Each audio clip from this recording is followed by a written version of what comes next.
all over the news. I've watched tax people break it down. I've watched all these different things.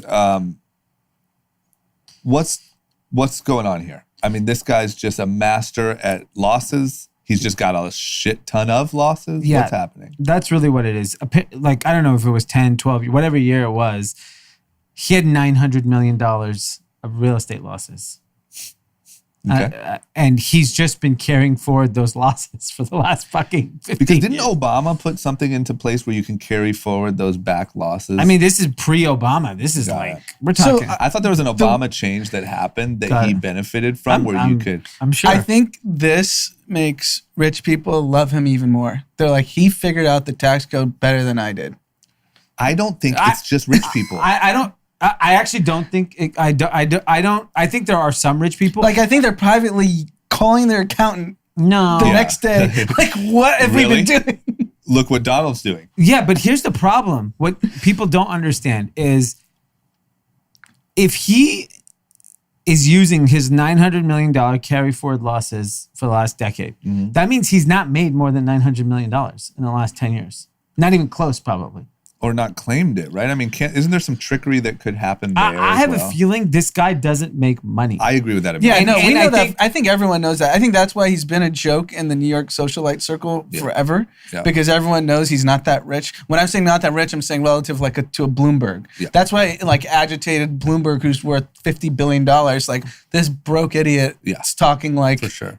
You know, especially that old New York billionaire circuit is like this freaking clown. Yes. So essentially he blew his dad's money and then wrote off his own personal income against that. Yeah, like I looked up, I think his father passed in the late 90s, 98, 99.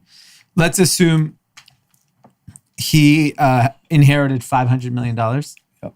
And I tweeted out, like, if he had just putting $500 million into the S&P 500. With Tim Apple. If he had put it in Apple, it'd be worth like $4 billion, $5 billion. If he invested in the zoom out strategy, he would be the richest man. He'd be one of the richest men in America. But instead, he tried to invest in real estate. Yeah. I mean, real estate is like one of those investments where everyone's like, you know what the safest thing? It's real estate. Yeah. This guy lost money in the safest asset class known to man. Yeah. And in a time where if you look at real estate prices, they only went up. You know, stocks only go up now. That's what real estate was in the 80s and 90s. It was that's what I don't get is all that he is good at in business, because he's good at one thing, in my opinion, is marketing the Trump name. Yeah. And doing licensing deals to make your buildings or hotels Trump buildings. That is a deal that's a business that seems viable. But all of the like development and all that shit, he just gets his ass handed to him. And if you look at one of the things that New York Times has discovered, there's two things. One is the most money he ever made was from The Apprentice. They're estimating $400+ million. $424 million from The Apprentice. Of all the deals. When we say we need a TV show, God damn it. I know. Why do I keep saying we need to be famous? I mean, I'm not trying to run for president. You can follow the Trump model. You just talk about business. Yes. You don't actually run them. Yes. You know what's interesting? And you get even richer. Yes. Okay. And write off your losses from all your businesses that are crumbling while you're on TV. What's interesting is I remember seeing the breakdown of demographics of who watched Celebrity Apprentice. Yep. And it was like a large minority population, which they think helped, which was the reason in 2016, people were like, why, if you're black or Hispanic, you would vote for Trump? It's because they saw this guy as like the genius businessman on NBC every week. Yeah. And he's in every rap song. Yes. He was, I mean, before this. Yeah, Jay-Z would rap about him all day. You could argue pop culture gave us the last 4 years.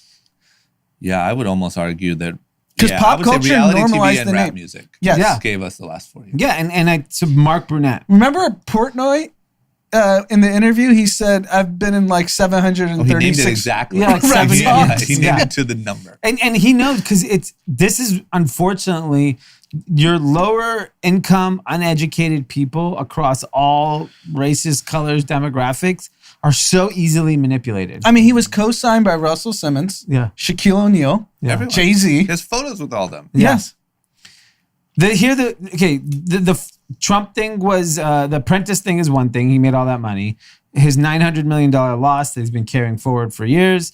And then this is the scariest part. He has personal debt of as much as $420 million that he could potentially be on the hook for in the next 4 years. He's got to win. He has to win. Yeah. Because he's got to lose and start that network.